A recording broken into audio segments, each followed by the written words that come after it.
On the day I was diagnosed, I was really quite shocked to be told I'd got diabetes. I was glad that it was something specific, that it was a known condition, but I was really quite shocked that it was diabetes. I didn't know a lot about diabetes, and I didn't really know anybody with diabetes, so it was a real surprise. When I was first on injections, the way injections work didn't really fit in with the way I run my life. The way I was injecting, I had to eat at particular times and have lots of snacks at particular intervals, and that was quite sort of just slightly restrictive.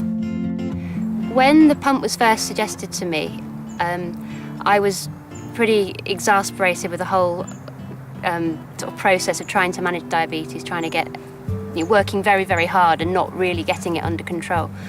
So I was actually at a stage where I thought I'd really be happy to try anything, and if it was a new technology, I wasn't too worried about it. I had a few sort of questions about where do you keep it, and what do you do when you're asleep, where do you put it, what do you do when you're in the bath or in the shower. They're sort of very basic practical questions, but I just thought there's enough people on them that I'm sure there's answers.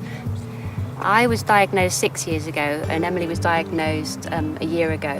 When Emily was diagnosed, I was in a different place. I was sort of more under control, knew more about diabetes, so I was less worried about diabetes and what you do with it. I was more worried about the implications for your child. When you have, it's a very different feeling from having it yourself to when it's your big baby who's got diabetes. Now that I'm on the pump, I can do active stuff independently. I went to scout camp and I did the rafting and did the day's hike and did that all without my mum and without anyone else. I controlled it with the pump, and that worked really well. If I could have my time again and I was offered a pump right at the very beginning, I would start on the pump straight away and go through the little bit of hard work at the beginning to get things working before going through the sort of years of pain and frustration of working really hard and not really getting any better. For me, if I'd gone on the pump a lot earlier, I think I would have got to this level of control just years earlier.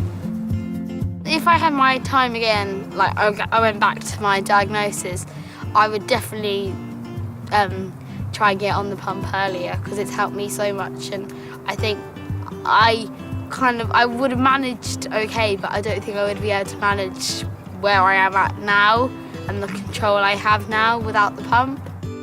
The pump has enabled me to not just do more activities and eat more easily, but it's actually meaning that my HbA1c is improving, and it's still improving as I learn more tips and ways to use the pump. It's a very sophisticated machine that you can use at a basic level, and the more things you find out about it, the better your control.